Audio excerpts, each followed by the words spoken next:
삼성전기나 LG노텍, 대덕전자가 좀 강했고요. 최근에 기판 슈퍼사이클 기대감은 단순하게 수요도 늘었지만 가격 상승에 대한 요인을 3중고가 좀 된 것이죠. 초정밀 기판 쪽은 사실상 없어서 못 파는 수준, 웃돈을 좀 더 줘야지만 3분기부터는 기판이 또 부족해진다고 합니다. 실적 개선에 대한 부분들, 2차전지 같은 경우에는 지금 소재 기업들이 이렇게 기지개를 펴고 뭔가 투자한다는 건 여기에 비중국 기업으로서 최초 대량 양산을 하게 됨으로써 이런 수혜적인 측면을 가장 많이 받아갈 수 있을 것이다. 게임 체인저의 역할을 할 수 있지 않을까라고 좀 기대를 하고 있고요. 코스닥이 지난주에 국민 참여형 국민성장 펀드 이슈가 있었는데 가장 큰 점수를 좀 기판이 단순하게 메모리 사이클과 좀 연동되는 건 알고 있었는데 뭐 최근에 좀 메모리 사이클에 대한 강자, 삼성전자, SK하이닉스가 연일 좀 고점을 좀 형성하면서 사실 뭐 기판에 대한 초기 관심도는 좀 많이 떨어진 상태였거든요. 다만 이 부분이 쇼티지가 좀 현실화가 좀 되면서 여기에 대해서 이제 가격 상승 기조가 주가에 대한 어떤 이 밸류 부담을 좀 덜어냈고 오히려 증익으로 좀 이어질 수 있는 가치 반영이 주가 상방을 좀 이끌었다라고 좀 보는 게 명확할 것 같은데 일단 AI 수요 확장 부분들은 뭐 기판의 연동 수요량과 좀 맞물리면서 확장 기조를 좀 보였다는 점. 그러니까 세 개 항목으로 좀 구분이 좀 되고 있습니다. 기판은 메모리 모듈과 뭐 CPU나 이제 GPU에 좀 탑재되고 있는 비메모리한 기판. 특히나 우리가 잘 알고 있는 것처럼 플립칩 BGA 같은 FCBGA 그렇죠. 우리가 이 부분은 뭐 초정밀 기판이라고 하는데 이 기판이 사실 1분기 뭐 중순 이후부터는 사실 공급 부족 사태가 좀 현실화가 좀 됐고요. 가격 상승을 좀 수반하면서 좀 가다 보니까 굉장히 그 수요 연동 효과 좀 크게 좀 작용하면서 뭐 삼성전기라든가 후발주자인 뭐 LG노텍, 뭐 중소형 안에서 뭐 대덕전자까지 수급을 좀 이끌었다라고 보고 있고 이수페타시스가 좀 공급하고 있는 이제 고다층 기판을 MLB 기판이라고 하는데 이 부분은 AI 가속기 양에 좀 탑재가 됩니다. 그러니까 종합적으로 보면 메모리와 연동되고 있는 메모리 모듈 기판, 그 다음에 AI 서버양 뭐 GPU, CPU에 좀 탑재되고 있는 FCBGA 기판, 그 다음에 AI 가속기양 고다층 기판 이렇게 그 수요 연동처들이 골고루 좀 안분이 좀 되고 있는데 아무래도 쇼티지가 처음에 나왔던 기판이 초정밀 기판 쪽에 좀 집중되다 보니까 초기에는 뭐 삼성전기나 LG노텍, 대덕전자가 좀 강했고요. 그 다음에 이제 뭐 2분기 말 후반, 3분기부터는 이제 메모리 모듈량 기판이 또 부족해진다고 합니다. 그러다 보니까 후발주자의 뭐 심텍이라든가 대덕전자, 뭐 TLB 같은 종목들이 계속해서 수급의 연속성을 좀 가져가고 있고 이수페타시스의 상승 탄력도가 뭐 해당되는 기판군에 비해서는 그래도 크지는 않거든요. 그 이전 고가보다는 좀 탄력도는 좀 많이 떨어지는 그런 상태인데 그럼에도 불구하고 이제 꾸준한 수요의 연동 효과들이 재차 좀 이어진다는 관점에서 보면 기판주는 뭐 수남이 안에서 그리고 초정밀 기판 위주의 수급의 연속성들이 재차 좀 이어질 수 있다라고 보고 있습니다. 2018년도 기점이 슈퍼사이클 기조였는데 그게 좀 오래가지 못했어요. 다만 당시에 슈퍼사이클은 일단 뭐 수요의 연동 효과 좀 좋다 보니까 숫자는 좀 잘 나왔는데 이익폭이 좀 크진 않았고요. 최근에 기판 슈퍼사이클 기대감은 단순하게 수요도 늘었지만 가격 상승에 대한 요인을 같이 좀 수반을 했는데 과거에 이 기판의 경우에는 이 가격 상승이 기조가 좀 다소 좀 보수적으로 좀 책정되다 보니까 고객사들이 인정을 좀 잘 안 했는데 최근에 쇼티지도 있고 3월 기점에서 보면 올해 뭐 금이라든가 이제 구리 같은 기판의 이제 핵심 소재들에 대한 가격 상승폭이 좀 너무 크다 보니까 3월 기준 안에서는 10% 정도 내외로 이제 가격 상승 효과가 좀 있었고요. 이게 이제 이번 2분기에도 더 오르다 보니까 아무래도 이제 밸류체인 소재 밸류체인사들에 대한 가격 상승 기조까지 이어지다 보니까 아무래도 또 판가가 또 올라야 되는 이슈가 좀 부각이 된 겁니다. 그리고 여기다 해서 뭐 구리 가격이 좀 더 올라가다 보니까 CCL이라고 좀 불리우는 게 그냥 동박 적층판이죠. 그러니까 기판의 이제 핵심 베이스가 좀 되는 건데 이 부분조차도 수급이 좀 안 되다 보니까 뭐 삼중고가 좀 된 것이죠. 그래서 이제 초정밀 기판 쪽은 사실상 없어서 못 파는 수준. 그리고 가격을 좀 웃돈을 좀 더 줘야지만 수요 공급을 좀 받을 수 있는 그런 상황들까지 좀 오게 되다 보니까 기판의 어떤 이 가격 상승 기조가 이제 1분기 그리고 이제 2분기까지도 연속성 있는 흐름으로 좀 이어질 수 있다라고 보고 있고요. 기판의 수요처가 거의 뭐 GPU 고객사들이 좀 집중이 좀 됐는데 하이퍼스케일러 향에 대한 수요 연동 효과 좀 크다 보니까 각각의 뭐 AI 가속기 그리고 여기에 뭐 AI 서버에 대한 어떤 개별적인 어떤 영역에 들어가는 칩에 연동되는 기판들에 대한 수요량이 좀 증가됐는데 지금 하이퍼스케일러들이 자체 칩을 자기네들이 쓰기 위해서 좀 만들지 않습니까? 그렇죠. 이 기조가 좀 바뀌고 있습니다. 구글 같은 경우도 뭐 TPU를 좀 전환을 좀 시켰는데 엔트로픽 같은 그런 기업들의 이제 TPU를 판매하겠다. 외부 판매에 관련된 공급 계약 체결했다는 이슈가 좀 있었고요. 뭐 추후에 뭐 메타라든가 XAI 같은 AI 기업들은 뭐 TPU에 대한 도입을 좀 검토하고 있는 그런 상황이기 때문에 외부로부터 칩에 대한 판매 부분들이 더 확장된다는 것은 그만큼에 대한 수요의 연동 효과가 좀 더 커질 수 있다고 보고 있고 아마존도 이제 자체 칩에 대한 구현 방식을 외부 판매 방식으로 좀 검토를 좀 하고 있습니다. 그러니까 지금은 엔비디아처럼 GPU를 좀 만들어서 범위형 GPU를 여러 고객사들한테 이제 판매하는 구조. 하이퍼스케일러들은 자체 칩에 특화된 칩을 만드는 구조로 좀 갔는데 이게 우리만 만든 게 아니라 각각의 특화된 기업들의 외부 판매를 좀 허용하겠다. 이 기조로 좀 가다 보니까 전반적인 어떤 시장의 파이가 좀 더 커지는 요인까지 좀 이어지다 보니까 지금 공급도 부족한데 오히려 그 수요처가 더 많아진다는 관점에서 보면 기판은 뭐 증설 투자까지 좀 고려를 좀 해야 될 상황처럼 그 수요처가 단발성보다는 좀 더 장기화될 수 있다. 네. 좀 보고 있습니다. 작년 4분기 이제 올해 1분기까지 해서 네. 일본의 뭐 이비덴이나 뭐 대만의 유니마이크론, 뭐 네. 킨서스 같은 기업이 증설 투자를 좀 결정을 좀 했거든요. 음. 그러니까 다만 우리 뭐 삼성전기라든가 LG노텍이 뭐 증설 투자를 안 했는가 이게 아니에요. 2022년도에서 2023년도에 증설 투자가 일부 마무리가 됐습니다. 네. 그러니까 해당된 선제 요건 때문에 이미 증설 투자를 했는데 또 해야 되는 상황까지 온 거죠. 그래서 지금 베트남의 추가 증설에 대한 내용이 지난 실적 컨퍼런스 콜에서 한 번 더 언급이 됐기 때문에 아마 하반기에 착공이 좀 예상될 수 있다는 좀 보이고 LG노텍이 가격 상승폭이 좀 큰 게 그동안 이제 AP향에 대한 기판 매출군이 좀 높았는데 초정밀 기판 부분을 서버향으로 좀 가져가겠다. 근데 이게 LTA 방식으로 시설 투자에 관련된 비용까지 대주면서 증설 투자를 좀 가는 방향을 채택하다 보니까 그 요인이 LG노텍의 추가적인 상승 요인이 좀 됐다고 좀 보면 좋을 것 같고 네. 전체적으로 뭐 대량 캐파를 좀 보유하고 있는 기업은 아무래도 이제 삼성전기 그 다음에 이제 LG노텍 정도가 좀 되고 있고요. 대덕전자가 최근에 한 2천억 정도 규모의 증설 투자를 또 다시 좀 계획을 했는데 세 차례 증설을 좀 이미 한 거거든요. 그런데 추가적인 증설을 했는데 이번에 증설은 초정밀 기판이 아니라 이제 이 메모리 모듈 기판입니다.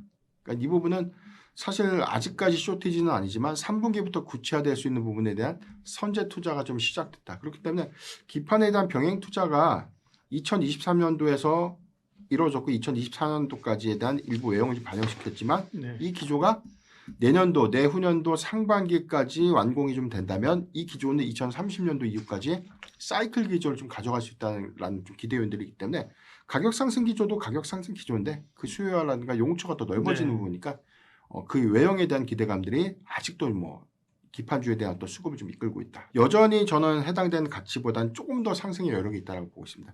제가 방송에서도 누누이 좀 강조를 좀 드렸는데 삼성전기의 경우에는 뭐 지난주만 하더라도 이번 주까지의 그 수급 변동폭 굉장히 크거든요. 주가의 그 폭이 너무나 큰데 네. 탄력도가 좀 단순하게 좀 좋기보다도 지금 초정밀 기판에 대한 수요 연동량 특히나 뭐 메모리 사들과의 어떤 협업 관계들을 좀 고려해 보면 삼성전자와의 어떤 이 시너지가 좀 충분하죠. 이 부분은 뭐 하이퍼스케일러에 대한 향후 외부 판매 칩에 대한 공개 부분들이 더 확장된다면 수요 연동성가들이 단발성보다는 2030년도까지 좀 끌고 갈 수 있겠다라고 보고 있기 때문에 삼성전기를 좀 봐야 될 것 같은데 가격적인 부담이 너무 과일권에서 흘러가다 보니까 네. 저는 대안으로 LG노텍을 좀 병행해서 같이 보는 게 좀 좋지 않을까. 오늘도 110만 원대 안착을 좀 했고요. 시장의 변동 요인이 있었는데 오늘도 뭐 종가 부분에서는 거의 뭐 급등 구간에서 좀 마감을 좀 했기 때문에 이 연속성들을 좀 우리가 감안해 보면 역시나 수급의 방향이 쏠리는 종목들, 수급의 연속성이 나오고 있는 종목들은 고점에 대한 부담들보다는 조정시 매수 전략이 유효하지 않을까. 리튬 가격이 계속 떨어지다가 이제는 하방 경직성이 확보가 됐고 바닥을 찍고 이제는 올라오고 있다라는 평가가 나오고 있는데 리튬 가격이 하락을 하다 보면 소재 기업들에서는 재고를 갖고 있던 부분들이 재고 평가 손해나겠죠. 손익이 네. 나다 보니까 이 부분에 있어서 손해에 대한 부분들이 항상 재고 평가 손실이 좀 발목을 많이 잡았는데 이게 이제는 양극재 업체들에게는 어쨌든 가격 반등으로 인한 수익성 개선이 가능할 수 있게 된다라는 부분이고요. 뭐 호주 이런 주요 생산국의 기상이 악화됐다. 그리고 일부 광산에 대한 이런 감산에 대한 부분들이 있다. 뭐 여러 가지 이야기가 나오는데 어쨌든 중국 쪽의 탄산 리튬 가격은 올라오고 있는 양상을 보여주고 있는데 일단 공급 부족에 대한 이야기도 이번에 전쟁 이슈로 인해서 원자재 대란 관련된 이야기가 좀 많이 나왔어요. 그러면서 2026년에 글로벌 리튬 부족 사태까지도 발발될 수 있다라는 소식도 나오면서 가격 상승 압력을 키웠다라고 보시면 좋을 것 같고요. 일단 뭐 아시겠지만 원재료 영향을 당연히 양극재 기업들은 크게 받을 수밖에 없는 상황이고 이제 재고 평가 부담 완화에 도움이 될 것이다라는 그런 내러티브가 있는 가운데 실적 개선에 대한 부분들 2차 전지 같은 경우에는 지금 업황 둔화가 있다 보니까 업황도 둔화됐는데 원재료 가격도 하락을 해. 이거 이중고였어요. 그럼에도 불구하고 지금 기업들이 LFP 양극재라던가 그리고 실리콘 음극재라던가 이쪽으로 돈을 투자하는 흐름들이 포착이 됩니다. 이 부분은 한동안 감축하고 굉장히 뭐 여러 가지 몸을 좀 웅크리려는 모습들의 기업들이 1, 2년 사이에 좀 두드러지게 나타났다라고 한다면 지금은 소재 기업들이 이렇게 기지개를 펴고 뭔가 투자한다는 건 희망을 좀 봤다라고 시장에서는 평가를 하고 있어요. 그래서 LFP 양극재 관련돼서는 다들 아시다시피 LNF가 좀 속도를 빠르게 내고 있습니다. 대구 쪽에서 LNF 플러스를 준공을 했는데 LFP 양극재 생산과 판매를 하는 100% 자회사고요. 지난해 8월 달에 진행을 해서 지금 9개월 만에 준공이 완료가 됐고 올해 3분기 말부터 본격적인 양산에 들어가게 됩니다. 그래서 중국 중심의 LFP가 형성이 되어 있는데 여기에 비중국 기업으로서 최초 대량 양산을 하게 됨으로써 이런 수혜적인 측면을 가장 많이 받아갈 수 있을 것이다. 거기다 LNF는 또 1분기 때 흑자 전환에 대한 모멘텀도 갖고 있기 때문에 실적 기대감은 그 어느 때보다 커진 상황이고요. 뭐 테슬라 관련된 배터리 모멘텀도 갖고 있는 기업이라서 워낙 시장에서는 소재 쪽으로는 가장 기대감이 큰 상황이고 지금 이번에 LFP가 양산하는 제품이 고밀도 3세대 LFP거든요. 근데 이게 에너지 밀도가 좀 낮다라는 게 LFP의 고질적인 약점이었는데 이런 부분들을 기술력으로 좀 어떻게 보면은 타개를 했다. 그래서 저가형 LFP가 아닌 약간은 가격은 나가긴 하지만 고부가 LFP이긴 하지만 LFP에서 부족했던 점을 채웠기 때문에 시장에서는 이게 좀 게임 체인저의 역할을 할 수 있지 않을까라고 좀 기대를 하고 있고요. 그렇게 되면 공급 범위가 뭐 데이터 센터, ESS, 전기차뿐만 아니라 다양하게 진행될 수 있다라는 거. 그래서 중장기적으로는 잘 나갈 것이다라고 생각을 하니까 추가적인 증설도 검토를 하고 있고 또 중국의 의존도가 높았던 인산철 같은 경우에도 인산철 전구체 기술 내재화를 추진하고 있고요. LNF가 조용조용히 중국을 대체할 수 있는 부분 쪽에서 그러니까 신기술을 뭔가 우리가 만들어내야지라는 움직임보다는 LNF는 특히 중국에 대한 이런 비중국 공급망에 대한 수혜적인 측면을 참 잘 파고드는 그런 방향으로 가고 있는 것 같다라는 생각이 들어서 일단은 이런 중국에 대한 의존도도 낮추고 그리고 중국에 대한 기술력을 뛰어넘기 위한 노력을 하고 있고요. 포스코 퓨처엠도 실리콘 음극재 양산 기술을 확보했다라는 이야기가 나오면서 실리콘 음극재도 또 주행거리 관련돼서 굉장히 확대를 시킬 수 있고 충전 시간을 또 단축시킬 수 있기 때문에 각광을 많이 받고 있는 기술인데 실리콘 음극재 양산 기술을 또 확보했다라는 것도 볼 수 있는 부분이고요. 또 우리가 지금 뭐 휴머노이드 관련된 이야기 계속 나오잖아요. 휴머노이드 관련돼서 배터리 쪽으로 간다라고 하더라도 뭐 UAM이라던가 드론 거의 다 이런 실리콘 음극재에 대한 필요도는 또 있기 때문에 포스코 퓨처엠은 관련된 모멘텀 좀 확장시킬 수 있는 가능성 역시나 있지 않을까라고 생각을 합니다. 말씀하신 것처럼 코스닥의 시가총액의 상위에 있는 부분들이 좀 수혜를 받고 있고 코스닥이 지난주에 국민참여형 국민성장펀드 이슈가 있었는데 완판이 됐다라는 소식 인기가 많았다. 근데 금요일날 오픈이 되었고 그때 딱 공교롭게 코스닥이 강했거든요. 근데 그날 2차전지와 그리고 제약바이오가 같이 올라갔는데 코스닥 시장이 결국에는 가긴 가야 되는데 지금 2차 전지, 제약바이오, 물론 소부장도 있고 로봇도 있긴 하지만 이 두 섹터가 상위권, 시가총액 상위에 다 포진이 되어 있다 보니까 더 매력도가 누가 있을 것인가 시장은 막 줄다리기를 했던 것 같아요. 네. 근데 제약바이오는 뭐 2차 전지도 우려되는 상황은 있긴 하지만 개별 노이즈가 너무 많다 보니까 오늘도 2차 전지 관련돼서는 에코프로 BM과 에코프로는 좀 상승이 나올 때 제약바이오 쪽은 또 상대적으로 약세가 나와서 수급적인 요인이 많이 좀 에코프로 그룹주에는 적용이 되고 있다라고 저도 보고 있고요.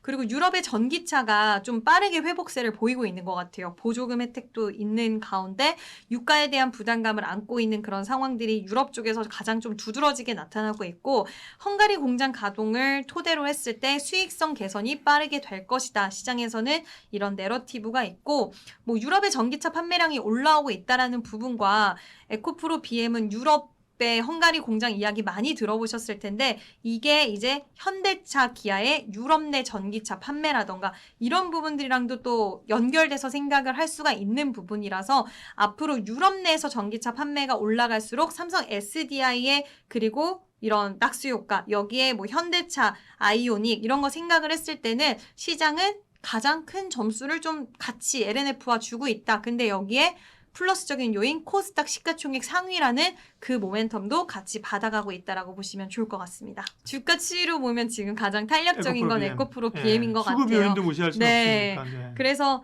일단 LNF는 또 코스피 시장에 있는데 코스피에는 LNF보다 더 매력적인 코스피 종목들이 많다 보니까 상대적으로 좀 뒤로 밀리는 양상들도 있는 것 같습니다.